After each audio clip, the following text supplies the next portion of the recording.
For the last few years, I've had this sense that everything I learned as a kid about how America's government works is completely wrong. But I had no idea how bad things actually were until I saw this one graph. Researchers at Princeton University looked at more than 20 years worth of data to answer a pretty simple question. Does the government represent the people? Now, this is what they found. This axis here represents public support for any given idea. On the left, at 0%, are ideas that not a single American wants. On the right, at 100%, are ideas that everyone supports. This axis represents the likelihood of Congress passing a law that reflects any of these ideas, from a 0 to a 100% chance.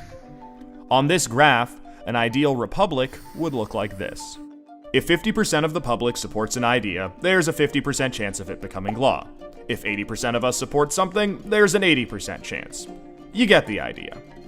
Now, most Americans would probably agree that, with a few exceptions, we should be as close to this ideal as possible. Unfortunately, the way America actually works doesn't even come close.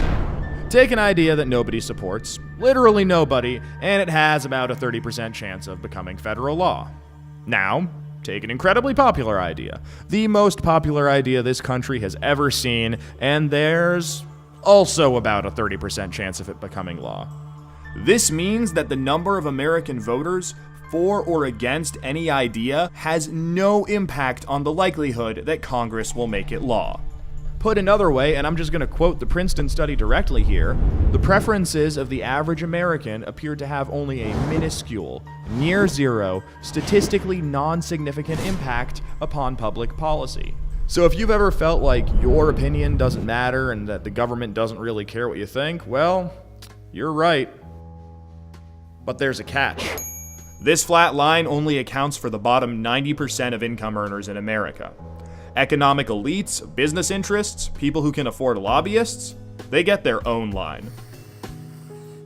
Look at how much closer their line is to the ideal. When they want something, the government is much more likely to do it. And when they don't, they have the power to completely block it from happening, no matter how much the rest of the country supports it. They get what they want, and guess who ends up paying for it? We pay for it with the most expensive healthcare in the world. We pay for it with a tax code that's a complete mess. We pay for it with internet that's slower and more expensive, with wasteful spending, a floundering education system, a catastrophic drug war, and 1 in 5 American children born into poverty. Almost every major issue we face as a nation can be traced back to this graph.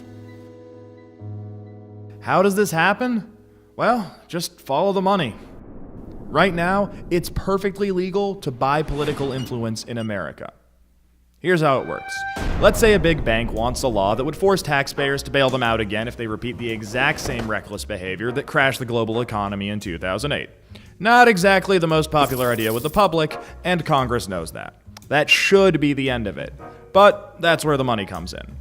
It's perfectly legal for our bank to hire a team of lobbyists whose entire job is to make sure that the government gives the bank what it wants. Then those lobbyists can track down members of Congress who regulate banks and help raise a ton of money for their re-election campaigns.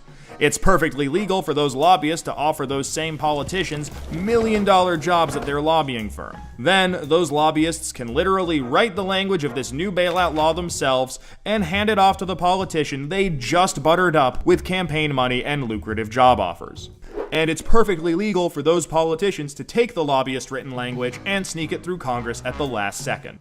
So now you've got a law that greatly benefits the banks, and the whole process can start over. This is how a bill becomes a law.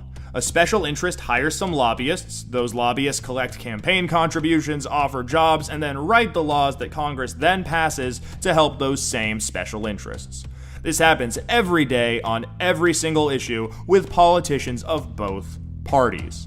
In the last 5 years alone, the 200 most politically active companies in the United States spent $5.8 billion influencing your government.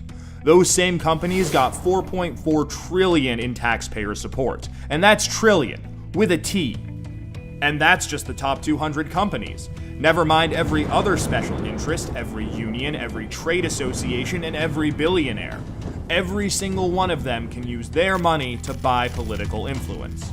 You know, there's this idea out there that this only became a problem after the Supreme Court's Citizens United decision in 2010. But the data goes back almost 40 years, and the results are clear. Corruption is legal in America. And as long as it is, anyone who can spend money to buy political influence will. The solution here isn't rocket science. Make corruption illegal. We already know Congress won't do it. I mean, one look at this chart will tell you that. What we need is a plan that lets us go around Congress and do what the American people do best. Fix this mess ourselves. Well, good news. We have that plan and it's already working. Now that we've got the problem covered, let us show you how to be part of the solution.